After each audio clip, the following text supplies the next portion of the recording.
It was the late 1940s in the vast, uncharted waters of the South China Sea. A chilling SOS message appeared on the radio screens of passing ships. SOS, from the Ourang Medan, crew dead, lying in the bridge, I die. The message was fragmented, frantic, almost inhuman in its desperation. Who or what was sending this message, and why did the words seem haunted? Multiple ships received the broadcast. Some reported the same terrifying line over and over. I die. I die. All officers, including captain, dead. The last word was punctuated by a horrifying silence. Then nothing. No one knew the origin. No one knew the fate of the Ourang Medan. Yet curiosity and duty would compel a brave crew to investigate. A salvage ship named the Silver Star reportedly found the Ourang Medan drifting aimlessly, her decks eerily silent. The sea was calm, the morning mist giving the ship an almost phantasmic glow. When they boarded, the crew encountered a scene of unspeakable horror.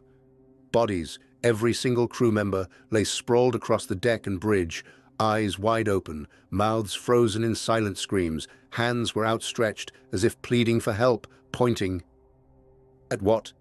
There was no sign of blood, no evidence of a struggle, yet the air was heavy, almost palpably cold, as if the ship itself had exhaled death.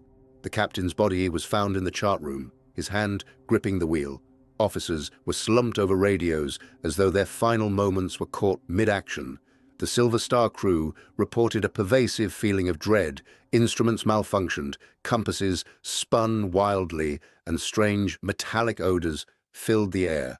No notes, no logs, no personal effects could explain why these men died, or why they seemed to freeze mid-terror. As the salvage team prepared to tow the Ourang Medan back to port, disaster struck. A sudden explosion ripped through the ship. Flames erupted from the cargo hold, consuming the deck and spreading to the bridge. The cause, unknown. Some say it was a volatile chemical reaction, others whisper of more sinister forces at work. The ship sank, taking its secrets and all evidence into the depths of the ocean. No cargo manifest survived, no official investigation could confirm what had occurred. The Ourang Medan had become a ghost ship, a phantom in maritime history. Even decades later, attempts to locate the wreck yielded nothing conclusive. The mystery deepened.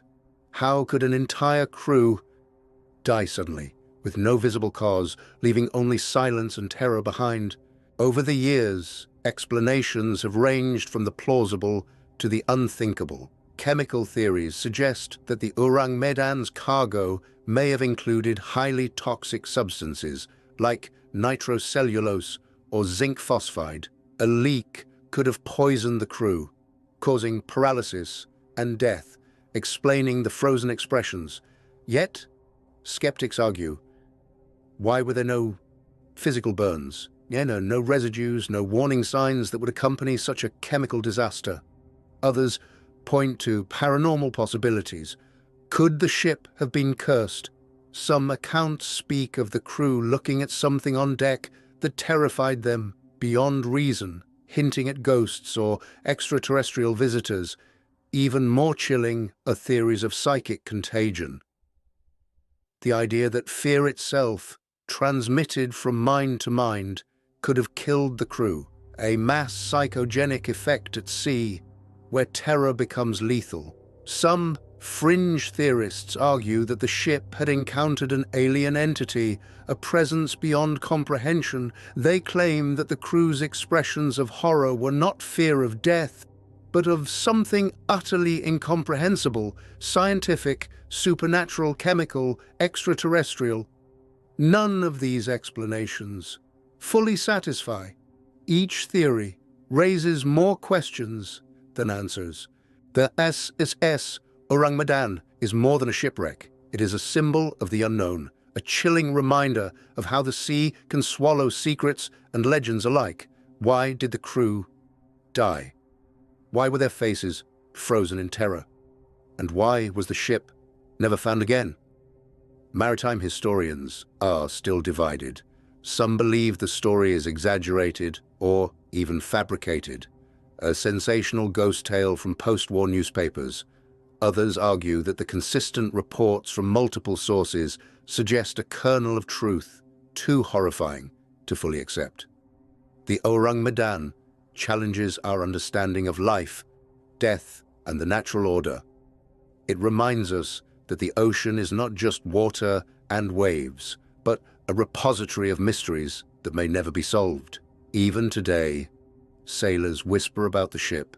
They speak of the ghostly radio signals that sometimes crackle through on quiet nights. And the question remains, could the Ourang Medan still be out there, drifting silently, waiting to reveal its secrets or its terror to the next crew who dares to board?